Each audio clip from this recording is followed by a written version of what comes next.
Covishield போட்டதுனால side effects ஜாஸ்தி வந்தது.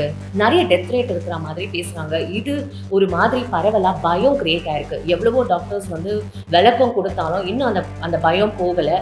வேக்சின் வந்த புதுசுலேயே கோவேக்சினா இருந்தாலும் சரி, கோவிஷீல்டா இருந்தாலும் சரி, எங்களை போன்றவர்கள் ஏற்றுக்கொள்ளவில்லை. நோய் கிருமியை இவனுங்க தான் உருவாக்கணும். உருவாக்கும் போதே வேக்சினை தயார் பண்ணி வச்சுக்கிட்டாங்க. சார், நீங்க இப்ப உருவாக்கினது யாரு சார்? நம்ம எல்லாரும் சைனாவை தானே சார் சொல்லிட்டு இருக்கோம் உருவாக்குனது அப்படின்னுட்டு. இன்னொரு இது வச்சுக்கிட்டு இது பண்ணீங்கன்னா நீங்கள் என்ன சொல்வீங்கன்னு தெரியாது. கொரோனா வர்றதுக்கு முன்னாடி ஒரு 6 மாதத்துக்கு முன்னாடி ட்ரம்ப் மோடியை பார்த்துட்டு போனாங்க. அதுக்கப்புறம் ஒரு 20 நாள் கழித்து மகாபலிபுரத்தில் ஜின்பிங் இவங்க 3 பேரும் பார்த்து முடிச்சதுக்கப்புறம் 6 மாதம் கழித்து உலகம் முழுவதும் கொரோனா.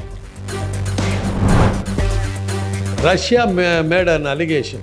சென்டர் ஃபார் டிசீஸ் கண்ட்ரோலில் இருக்கிற லேபில் கீழேயே இந்த வைரஸை தயாரிக்கிற லேப் இருக்குதுன்னு சொல்லி போட்டோ போட்டேன். நான் இருக்கிற இடத்துக்கு கீழே அது மாதிரி மேன்மேட் வைரஸ் தான் இந்த கொரோனா. அதனால தான் அந்த வேக்சின் இன்னைக்கு எடுபடுது. அது ஒரு வார் தான் சார். இது கோவிஷீல்டு கேஸ் என்னதான் சார்? ஏன்னா இது ரொம்ப பரபரப்பாக பேசப்படுதில்ல. So I want to bring this topic. Vaccine side effect வர்றது உண்டு. என்ன மாதிரி சைடு எஃபெக்ட்? சைடு எஃபெக்ட் திடீர்னு பொங்கி போச்சு.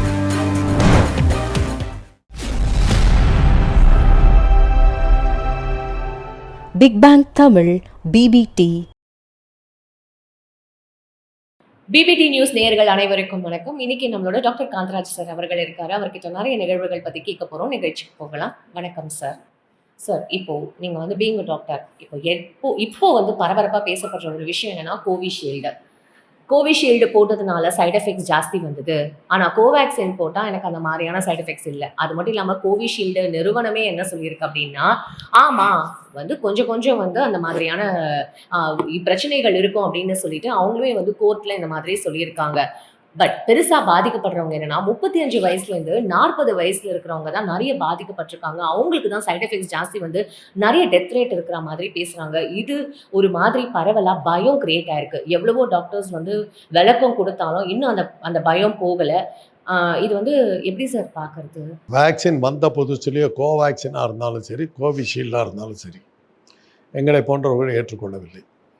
நீங்கள் போட்டுக்கலன்னு சொல்கிறீங்களா? போட்டுக்கல. ஒன்று தான் போட்டுக்கிட்டேன். என்ன போட்டுக்கிட்டீங்க நீங்கள்? கோவேக்சின். ஏன் போட்டுக்கிட்டேன்னா, அந்த கோவேக்சின் கம்பெனியை சேர்ந்த ஒருத்தன் என் நண்பன் அங்கே இருக்கான். சில விஷயங்களை சொல்லிட்டு, நீ கொஞ்சம் போட்டுக்கிடான்னா. எதுக்கிடான்னு, நீ போட்டுக்கிட்டு நீ மாட்டிக்கிட்டேன்னா நீ நிறையா இடத்துல ஏதாவது கதை பேசுவேன், இவங்களை வெளியே கொண்டு வந்தான்னா. அவங்கள பற்றி அந்த தகவல் உண்டு. கேளுங்கம்மா, ஒரு தடுப்பூசி போடுறதுக்கு என்னென்ன தேவை தெரியுமா? ஒரு நோய் உண்டாகுது, உலகம் பூரா பரவுது. உலகம் பூரா காற்றுல பரவுது, அதில் பரவுது, தண்ணியில் பரவுது அப்படின்னா வரும்போது முதல்ல எது மூலமாக பரவுதுங்கிறத பார்ப்பாங்க. காற்றுல பரவுது, அதை கண்டுபிடிப்பாங்க. கண்டுபிடிச்சதுக்கு பிறகு அந்த இதை வச்சுக்கிட்டு என்ன கிருமியாக இருக்கும் அப்படிங்கிறது பார்ப்பாங்க. கிருமிகளில் நம்மளை தாக்குற கிருமிகளில் பேரசைட்ஸ் இருக்குது, பாக்டீரியா இருக்குது, வைரஸ் இருக்குது. இந்த 3 வகையில் எது அப்படிங்கிறத பார்க்கணும். பாக்டீரியாவும் பேரசைட்டும் ஈஸியாக கண்ணுக்கு தெரியும். சில பாக்டீரியாவெலாம் கண்டே பார்க்கலாம். கொசுவெல்லாம் பேரசைட்லாம் கண்டே பார்த்துடலாம். புழுக்கள் இதெல்லாம் கண்டே பார்த்துடலாம். இப்போ சில பாக்டீரியாவெலாம் கண்ணில் பார்க்கலாம். அமீபா போன்றவையெல்லாம் கண்ணில் பார்க்கலாம். வைரஸ் இன்றைக்கு நம்ம பார்க்க முடியல. அது 1 மில்லியன்த் சைஸ், அவ்வளோ சின்னது, படமே எடுக்க முடியாது. அந்த அளவு கஷ்டம். மைக்ரோஸ்கோப் எல்லாம் கிடையாது. எலக்ட்ரான் மைக்ரோஸ்கோப்பில் ஃபோட்டோ தான் எடுக்க முடியும், பார்க்க முடியாது. அந்த மாதிரியான ஒரு கஷ்டமான விஷயம். இந்த ஆரம்பத்தில் பூனாவில் பிம்பிரிங்கிற ஒரு இடத்துல தான் அது இருந்தது. அதுக்கப்புறம் நம்ம ஊரில் CLRI leather research lab, CLRI அதில் இருந்தது. வெட்டினரி ஹாஸ்பிட்டல், கால்நடை மருத்துவமனையில் இருந்தது. அதுக்கப்புறம் ஜிஹெச்சுக்கு வந்துருச்சு, மெட்ராஸ் மெடிக்கல் காலேஜுக்கு வந்துருச்சு. இது ரொம்ப குறைஞ்ச இது தான் இருக்குது. வைரஸை ஸ்டடி பண்ணுறதுக்கு நமக்கு வசதிகளே இல்லை நம்ம ஊரை பொறுத்தவரை. இது ஒரு பக்கம். அப்போ இந்த வைரஸ், ஒரு வைரஸால் கொரோனா உண்டாச்சுன்னு உடனே அந்த வைரஸை எடுத்தாச்சு. எடுத்து அந்த வைரஸை ஸ்டடி பண்ணணும். அந்த வைரஸ் எப்படி இந்த நோய்களை உண்டாக்குற அது எந்த மூலக்கூறை வச்சுக்கிட்டு நோய்களை உண்டாக்குது அப்படிங்கிறத பார்க்கணும்னா அதுக்கிட்ட இருக்கிற புரோட்டீனால் ஆனவைகள் தான். அது என்ன புரோட்டீன் அப்படிங்கிறத பார்க்கணும். புரோட்டீனை பார்த்ததுக்கு பிறகு அது இந்த மாதிரி புரோட்டீன் தெரிஞ்சுன்னா இந்த புரோட்டீனை ஒழிக்கிறதுக்கு நாம் வேறு ஒரு புரோட்டீனை தயார் பண்ணணும். இந்த மாதிரி நோயை உண்டாக்குற ஒரு இதுக்கு பேர் வந்து ஆன்டிஜென். அந்த கிருமிக்கு பேர் ஆன்டிஜென், விஷம். அதை எதிர்த்து ஒழிக்கிறதுக்காக உருவாக்குற இன்னொரு கிருமிக்கு பேர் வந்து ஆன்டிபாடி. இந்த ஆன்டிபாடி நம்ம உடம்புல எப்போவுமே இருக்குது. ஏன்னா நமக்கு நிறைய நோய்கள்லாம் வந்துருக்கிறதுனால நம்ம உடம்புல வந்து நிறைய ஆன்டிபாடிகள் இருக்குது. அப்படி தான் நம்ம பல நோய்களை நம்ம தடுத்துருக்கணும். அதுதான் வேக்சினுடைய தத்துவம். இதில் என்ன ஆச்சுன்னா அந்த ஆன்டிபாடியை நம்ம உருவாக்குறதுக்கு, அந்த வேக்சினை உருவாக்குறதுக்கு முதல்ல அந்த வைரஸை ஸ்டடி பண்ணி என்ன புரோட்டீனால் உருவாச்சுன்னு பார்த்துட்டு அதுக்கு எதிர் புரோட்டீன் நம்ம உருவாக்கணும், எதிர் புரதத்தை உருவாக்கணும். இதை ஸ்டடி பண்ணி கண்டுபிடிச்சி அதனுடைய கேரக்டரை கண்டுபிடிக்கிறதுக்கே நமக்கு 1 வருஷம் ஆகும். இன்றைக்கி கொஞ்சம் டெக்னிக்கலாக வந்துருக்குதுன்றாங்க, 6 மாதத்தில் கண்டுபிடிச்சிடலாங்கிறாங்க. 6 மாதத்துலேயே ஆன்டிபாடியை கொண்டு வந்துடலான்றாங்க. எனக்கு பதில் சொன்னது, நான் ஒரு டிவியில் பேசும்போது எனக்கு கவுண்டர் பண்ணாங்க. இதை கேட்டபோது ஒரு லேடி கவுண்டர் பண்ணாங்க. நான் சரிம்மா அப்படின்னு சொல்லிட்டு அப்புறம் ஹியூமன் வாலண்டியர்ஸுக்கு நீங்கள் செக் பண்ணிங்களான்னு பேசல அந்தம்மா. இவ்வளவு தயார் பண்ண பிறகு, ஆன்டிபாடியை தயார் பண்ண பிறகு வெள்ளை எலிகள், ஒயிட் ராட், அதுங்களுக்கு அதை குத்தி பார்த்து நம்ம கண்டுபிடிக்கணும் இந்த வைரஸை அதால் தடுக்க முடியுதா, அந்த ஆன்டிபாடியால் தடுக்க முடியுதா. ஓகே அப்படின்னாக்கா ஹியூமன் வாலண்டியர்ஸை நம்ம செக் பண்ணணும். இதுக்காக சில பேர் வருவாங்க. ஏன்னா நான் செத்தாலும் பரவாயில்ல சார் போடுங்கன்னு வருவாங்க. எல்லா காலத்துக்கும் அது உண்டு. அப்படி வர்றவங்க கிட்ட என்ன பண்ணணும்னா முதல்ல இந்த வேக்சினை கொடுத்துடணும். கோவேக்சினோ கோவிஷீல்டோ கொடுத்துடணும். கொடுத்துட்டு அதில் உடம்புல நோய் எதிர்ப்பு சக்தியை உண்டாக்கிடுச்சாங்கிறது வந்து 6 மாதம் ஆகும் அந்த நோய் எதிர்ப்பு சக்தி வர்றதுக்கு. அது வந்துருச்சாங்கிறத வெரிஃபை பண்ணணும், கன்ஃபார்ம் பண்ணணும். கன்ஃபார்ம் பண்ணதுக்கு பிறகு நோய் எதிர்ப்பு சக்தி உண்டாயிடுச்சுன்னு உறுதியாக்கப்பட்ட பிறகு அந்த வைரஸை அவங்க உடம்புல செலுத்தணும். புரியுதா? அந்த வேக்சின் வந்து அந்த நோயை தடுக்குது, அந்த வைரஸை கொல்லும் அப்படின்னாக்கா அவனுக்கு வராது. அந்த வேக்சின் வந்து சத்து இல்லாத வேக்சின்னாக்கா அவனுக்கு வரும். இவங்க என்ன சொன்னாங்க, கோவேக்சின் போடு, செகண்ட் டோஸ் ஒன்று போடு, இதில் வந்து வர்றதுக்கு குறைக்க பார்ப்போம், அடுத்தது இன்னும் குறைப்போம், வராமல் தடுக்கிறதுக்கு நீ பூஸ்டர் டோஸ் போடு. கேள்விப்பட்டதே இல்லை. அம்மா ஊசி எப்படி தான்மா கண்டுபிடிச்சாங்க, ட்ரிபிள் ஆன்டிஜன் அப்படி தான் கண்டுபிடிச்சாங்க, போலியோ வேக்சின் அப்படி தான் கண்டுபிடிச்சாங்க, மீசல்ஸ் வேக்சின், மம்ஸ் வேக்சின் எல்லாம் அப்படி தான் கண்டுபிடிச்சாங்க. இது மாத்திரம் என்ன புதுசு? இது ஏற்றுமதி வரை பண்ணியிருக்கோம்ல சார் நம்ம. அம்மா இதில் வர்றேன் இருங்க. நோய் கிருமியை வந்து இவனுங்க தான் உருவாக்கணும். மேன்மேட் உருவாக்கும் போதே வேக்சினை தயார் பண்ணி வச்சுக்கிட்டானுங்க. சார் நீங்கள் இப்போ உருவாக்கினது யாரு சார்? நம்ம எல்லாரும் சைனாவை தானே சார் சொல்லிட்டு இருக்கோம் உருவாக்கினது அப்படின்னுட்டு. என்ன இன்னொரு இது வச்சுக்கிட்டு இது பண்ணிங்கன்னா நீங்கள் என்ன சொல்வீங்கன்னு தெரியாது. கொரோனா வர்றதுக்கு முன்னாடி ஒரு 6 மாதத்துக்கு முன்னாடி ட்ரம்ப் வந்து மோடியை பார்த்துட்டு போகிறார். ட்ரம்ப் வந்து அகமதாபாத்தில் மோடியை பார்த்துட்டு போகிறார். அவர் அகமதாபாத்துக்கு வரும்போது அங்கே இருக்கிற சேரிகளுக்கெல்லாம் இதெல்லாம் தட்டியெல்லாம் கட்டி மூடி மறைச்சாங்க. குஜராத்தில் சேரி எல்லாம் பண்ணுறதுக்கு. மோடி ராஜ்யம் இல்லையா, அதெல்லாம் பண்ணாங்க. அவர் பார்த்துட்டு போயிட்டார். அதுக்கப்புறம் ஒரு 20 நாள் கழித்து மகாபலிபுரத்தில் ஜின்பிங் வந்து பார்க்குறாரு.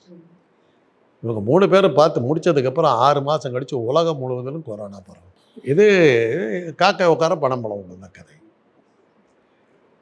ஏற்றுக்கொள்வது ஏற்றுக்கொள்ளாதது உங்களுடைய இது, அவ்வளோதான். இதெல்லாம் எதனால் சொல்கிறேன்னா, நாங்கள் டாக்டருக்கு படித்து முடித்த உடனே ப்ராக்டிஸ் போடுவோம். எங்கேயாவது கிளினிக் ஒன்று திறப்போம். கேஸ் வர்றதுக்கு என்னடா பண்ணுவோம், ஐடியா கொடுப்பாருங்க.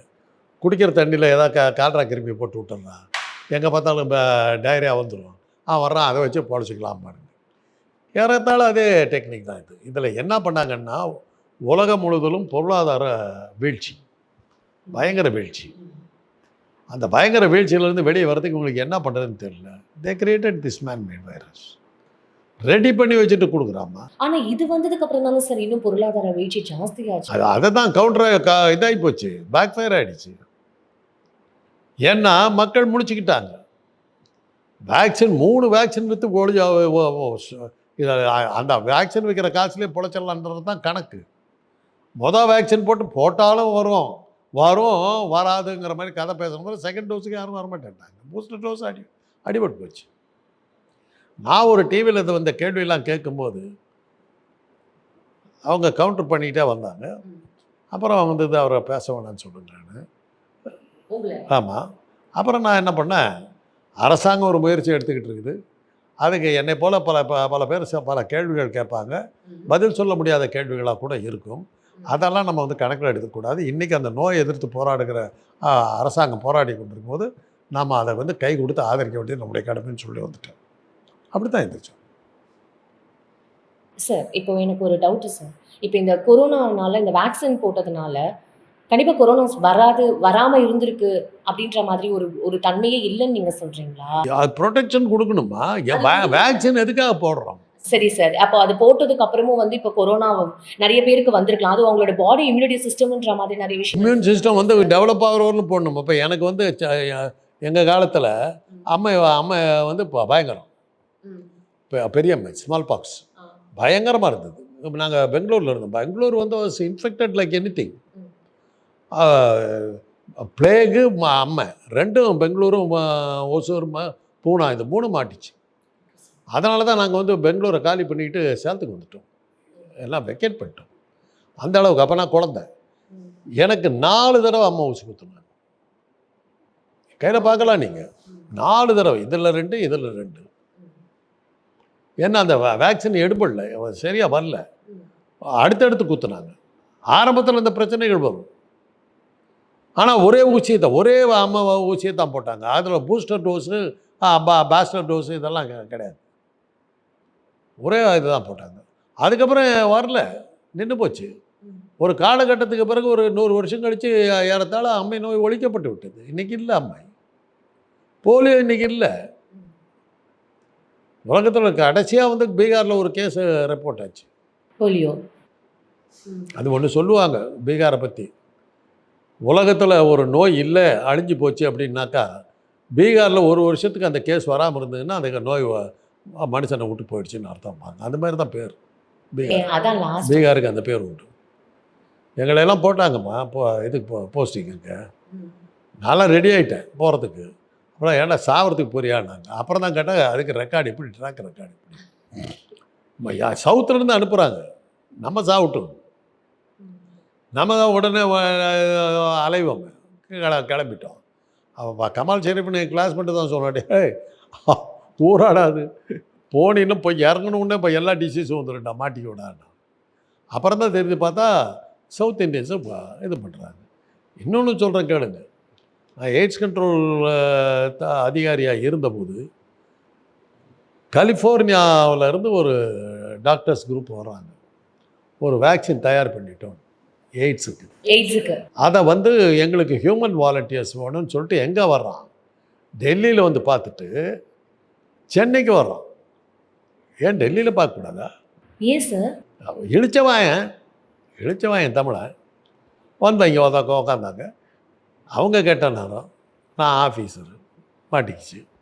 நான் சொன்னேன், இது உங்களுக்கு என்ன சார் ஹியூமன் வாலண்டியர் வேணும், அதை போடணும் அவ்வளோதானே அப்படின்னு. ஆமாண்ணா, கலிஃபோர்னியாவுக்கு வர்றேன், அங்கே ஹியூமன் வாலண்டியர்ஸ் இது பண்ணலாம், உங்கள் ஒரு ஆளுங்களை பார்த்து இது பண்ணலாம். கருப்பையன் 2 ரேசர் இருக்குது, அங்கே போட்டு செக் பண்ணலாம் சார். அதுக்கு எதுக்கு அவ்வளோ தூரத்தில் இங்கே வந்திருக்கீங்க? பேசாமல் போயிட்டானுங்க. அன்றைக்கி இருந்த சுகாதாரத்துறை அமைச்சர் பெரும்பலம் பண்ணிட்டார். நாங்கள் சொல்லக்கூடாது இதெல்லாம் வந்து பிஹைண்ட் த சீன்ஸ். இங்கே வர்றாமா தேடிக்கிட்டு நம்மளை ஒழிச்சுக்கிட்டுறதுக்கு. எய்ட்ஸே எப்படி, எதுக்காக வைரஸே எப்படி உருவாக்கினானுங்க தெரியுமா? It was created by American பென்டகனுங்கிறது வந்து இராணுவ தலைமையாகும். அவங்க உருவாக்கினது தான் அந்த வைரஸ். AIDS man-made. எனக்கு எப்படி தெரியும்னா, நான் வந்து சென்டர் ஃபார் டிசீஸ் கண்ட்ரோல்னு சொல்லி அட்லாண்டாவில் இருக்கிற அந்த லேபில் பயிற்சி எடுத்துக்கிட்டு இருக்கேன்.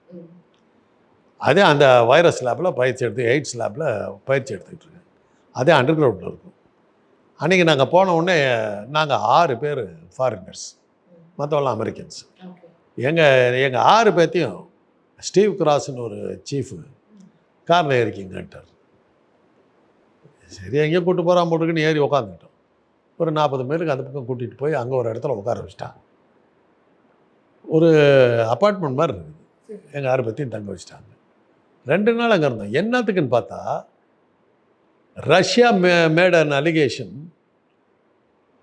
சென்டர் ஃபார் டிசீஸ் கண்ட்ரோலில் இருக்கிற லேபில் கீழேயே வந்து இந்த வைரஸை தயாரிக்கிற லேப் இருக்குதுன்னு சொல்லி ஃபோட்டோ போட்டான். நான் இருக்கிற இடத்துக்கு கீழே பெருசாக பேசுகிறானுங்களே, பத்திரிக்கை சுதந்திரமும் பேச்சு சுதந்திரமும் அமெரிக்காவில் இருக்குதுன்னு. அன்றைக்கி தான் பார்த்தேன் அந்த லட்சணத்தை. ஏன் சார் எங்களை பிடிச்சிக்கிட்டு வந்தீங்கன்னா, மீடியா வந்து உங்களை தான் பிடிப்பாங்க, நீங்கள் உளறிடுவீங்க, அதுக்காக தான் உங்களை கூப்பிட்டு வந்துட்டோம். நம்பினா நம்புங்க, நம்பாட்டி போகும். சொல்கிறேன், இது என்னுடைய அனுபவம். என்னுடைய அனுபவம். ஏன்னா எங்களுக்கு நான் அமெரிக்காவில் இருக்கும்போது நம்ம டிவியெல்லாம் பார்க்க முடியாது, மனுஷன் பார்க்க முடியாது டிவியெல்லாம். அமெரிக்கன் டிவி அமெரிக்காவுக்கு தான் லாய்க்கப்படும், நமக்கெல்லாம் அது சரிப்பட்டு வராது. அங்கேயே இந்த சீரியல் தான் ஓடிக்கிட்டு இருக்குது. அது வேறு. டிவி எதுக்கு பார்ப்போம்னாக்கா வெதர் ரிப்போர்ட் பார்ப்போம். ஏன்னா அங்கே விதவிதமான வெதர் இருக்கும். இன்றைக்கி வந்து இந்த இடத்துல மழை பெய்யும்னா அந்த இடத்துல பெய்யும், அந்த அளவுக்கு இருக்கும். இந்த இடத்துல 10 மணிக்கு நீ போகாத, டிராஃபிக் ஜாம் ஹெவியாக இருக்கும்பா. டிராஃபிக் ஜாம் ஹெவியாக இருக்கும். அதனால் நாங்கள் பார்க்குறதே டிவி எதுக்கு பார்ப்போம்னாக்கா டிராஃபிக் எங்கே இது நம்ம டைம் அதுக்கு தகுந்த மாதிரி ரூட்டை மாற்றிக்கிறது, அதுக்கு தான் டிவியை பார்ப்போம். இதை நாங்கள் கவனிக்கலை. 2 நாள் வச்சுருந்தாங்கம்மா. 2 நாள் வச்சுருந்து ஒரு அட்டர்னி ஜெனரல் வந்து எங்களுக்கு கிளாஸ் எடுத்தார். ஒரு வேளை மீடியா வந்து பார்த்தா நாங்கள் எப்படி பதில் சொல்லணும், இவ்வளோ கிளாஸ் எடுத்தார். இந்த அனுபவம் இருக்குது. அது மாதிரி மேன்மேட் வைரஸ் தான் இந்த இது கொரோனா. அதனால தான் அந்த வேக்சின் வந்து இன்றைக்கு வரல எடுபடலை. அது ஒரு வார் தான் சார். அது பில்கேட்ஸ் அதில் பெருசாக ஏமாந்தான். அதை தான் சொன்னாங்க. அவன் எப்போ பார்த்தாலும் கம்ப்யூட்டர் ஒன்று தயாரிப்பான், சாஃப்ட்வேர் ஒன்று தயாரிப்பான். சாஃப்ட்வேர் தயாரிக்கும் போது கூட வைரஸ் ஒன்று தயாரிப்பான், அந்த ஆன்டி வைரஸும் ஒன்று தயாரிப்பான். அதுதான் பில்கேட்ஸ். அதே தான் இதுலேயும் பண்ணான். இன்னைக்கு வரல அதுக்கான பதில் இல்லையே, கேள்விக்கு பதிலே வரலையே.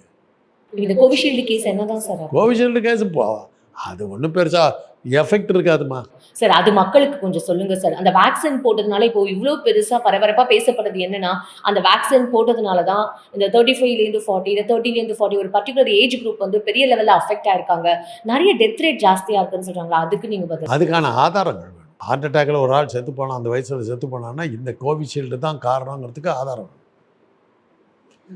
குரோமோசோம் ஸ்டடியை இதெல்லாம் பார்த்து பண்ணலாம், டிஎன்ஏ ஸ்டடியெல்லாம் பண்ணி பார்த்து பண்ணலாம். ஆனால் அந்த மாதிரி எதுவும் இல்லை. எனக்கு தெரிஞ்சு அப்படி இருக்கிறதுக்கு வாய்ப்பு இல்லை. இல்லை, ஓகே. ஏன்னா இது ரொம்ப பரபரப்பாக பேசப்படுது இல்லை. So I want to bring this topic. வேக்சின்னால சைடு எஃபெக்ட் வர்றது உண்டு. என்ன மாதிரி சைடு எஃபெக்ட்? சைடு எஃபெக்ட் வந்து திடீர்னு பொங்கி போடும். அந்த வைரஸ் திடீர்னு பொங்கி போயிடும். பொங்கி போச்சுன்னா அது கொண்டுடும், அந்த வைரஸே கொண்டுடும். அதுக்கெல்லாம் சான்ஸ் இருக்குது. இன்றைக்கி அதெல்லாம் நம்ம ஓவர் கம் பண்ணிட்டோம். இதுக்கு அது மாதிரி பண்ணியிருக்கலாம். பட் இதில் இது வந்து வந்த வேகம், நோய் வந்து அடுத்த மாதமே வந்துருச்சு. இல்லை, அடுத்த மாதமே கொரோனாக்கு வேக்சின் எப்படிடா வந்ததுன்னு கேட்டோம். அதுக்கு தான் அவரை போக சொல்லுங்கட்டாங்க. உங்களை போக சொல்லிட்டாங்க. Big bang Tamil BBT